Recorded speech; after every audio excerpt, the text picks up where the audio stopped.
নমস্কার বন্ধুরা, নতুন রেসিপি নিয়ে চলে আসলাম। প্রচণ্ড গরম, তার জন্য আমি 4 রকম শরবত বানিয়েছি। কিভাবে বানিয়েছি আপনাদের দেখিয়ে দেব, দেখতে থাকুন কি কি লাগছে। এইভাবে শরবতগুলো বানিয়ে নিলে খেতে কিন্তু খুব সুন্দর লাগে। দেখুন বন্ধুরা, আমি পুদিনা পাতা নিয়েছি একদম ফ্রেশ। তো এটা একটুখানি মিক্সড করে নেব, পুরো একদম পেস্ট করব না, হালকা হালকা ছিবড়া থাকবে সেইভাবেই আমি পেস্ট করে নেব। পাতাগুলো আগে ছড়িয়ে নেব, তারপর দেখুন আমি পুদিনাটা শরবত বানাবো, তার জন্য আমি একটা লেবু কেটে নিয়েছি। দেখুন পুদিনা পাতা যেটা আমি পেস্ট করে রেখেছিলাম,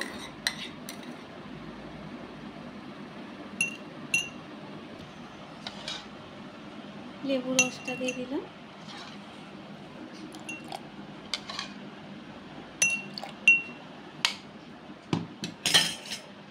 এক চামচ সুগার পাউডার দিয়ে দিলাম।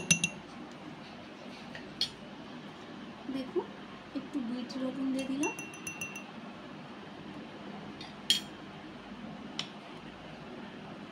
একটু জল দিতে হবে।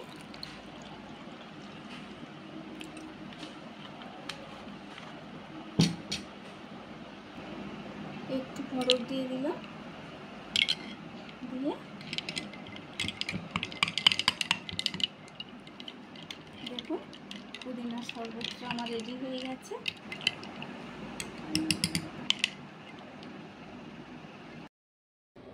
দেখুন আমি 4টে আম নিয়েছি। আমটা একটু ধুয়ে পরিষ্কার করে ছোট্ট ছোট্ট করে কেটে নেব। দেখুন আমগুলো আমি ছোট্ট ছোট্ট করে কেটে নিয়েছি। দেখুন ব্লেন্ডারে আমি আমগুলো নিয়ে নিয়েছি, আর একটু মিক্সড করে নেব। আর তার জন্য 1 চামচ চিনি দিলাম। দেখুন আমগুলো আমি একটু ব্লেন্ড করে নিয়েছি। একটু নামিয়ে নেব মিক্সডটা।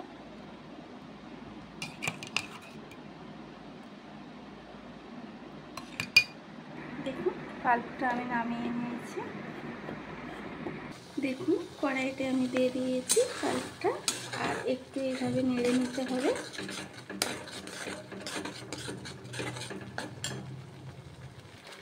দেখুন অনেকটাই জাল করে নিয়েছি, হয়ে এসছে। এবার নামিয়ে নেব। দেখুন আমটা আমি রেডি করে নিয়েছিলাম। 2 চামচ আমের পেস্ট দিয়ে দেব।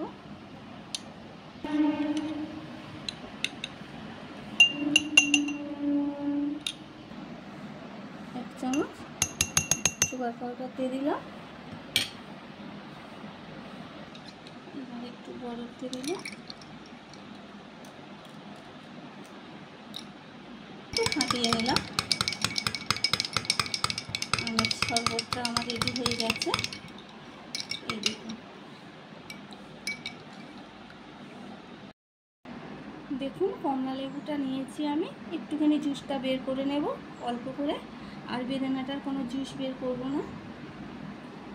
দেখুন আমি অরেঞ্জ জুসটা বের করে নিয়েছি। দেখুন অরেঞ্জ জুসটা আমি দিয়ে দেব। 1 চামচ সুগার পাউডার দিলাম।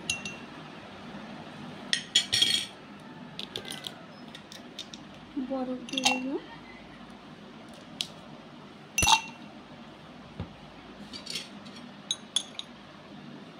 বেদানাগুলো দিয়ে দিলাম।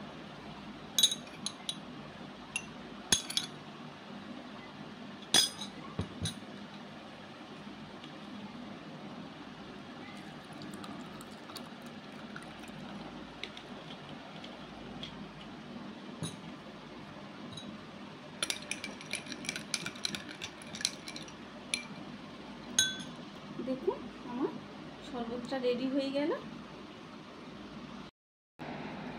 দেখুন আমি একটু তরমুজ ছোট ছোট করে কেটে নিয়েছি, আর এখানে একটু সাবু ভিজানো আছে, এটাও একটু ব্লেন্ডারে দেব। তার জন্য দেখুন সাবু, তরমুজ আর 1 চামচ চিনি আমি একটা ব্লেন্ডারেতে একটু মিক্সড করে নেব। দেখুন বন্ধুরা, একটু চিনি, সাবু আর তরমুজটা আমি পেস্ট করে নিয়েছি। দেখুন সাগু আর তরমুজ যেটা আমি পেস্ট করে নিয়েছিলাম, এটাও একটা শরবত বানাবো। 1 চামচ সুগার পাউডার দিয়ে দিলাম, 1 চামচ মিষ্টি দিয়ে দিলাম,